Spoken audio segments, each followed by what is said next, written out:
Programang ito ay rated SPG, striktong patnubay at gabay ng magulang ang kailangan. Noong makaharap nila Tanggol sila Supremo, ay tinanggal nila Tanggol ang kanilang maskara para makilala sila nito. Ayaw nila Supremo na makipagpatayan kila Tanggol dahil ang iligtas si Amanda ang kanilang pakay. Pero matigas ang ulo ni Tanggol.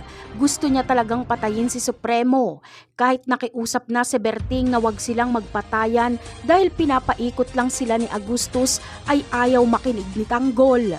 Walang magawa si Premo kundi patulan si Tanggol kahit itinuring niya pa itong anak noon. Kaya ang resulta ay talo si Tanggol, napabagsak siya ni Supremo. Bigla namang dumating si Agustus at niratrat niya si Tanggol at Supremo. Kaya nagkampihan na lang si Tanggol at Premo laban kila Agustus.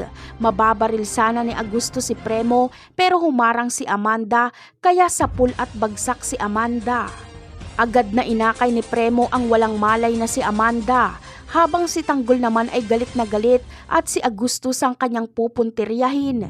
Hindi titigilan ni Tanggol si Agustus hanggat hindi niya ito nasusukol. Sa bandang huli ay mababaril ni Tanggol si Agustus. Mapupuruhan niya ito kaya bagsak si Agustus. Magmamakaawa si Agustus na wag siyang tapusin ni Tanggol at iligtas siya nito. Hindi naman tatapusin ni Tanggol si Agustus. Hahayaan niyang si Supremo ang tumapos dito. Dahil si Premo lang ang dapat napapatay kay Agustus dahil napakalaki ng atraso ni Agustus kay Premo simula pa noon.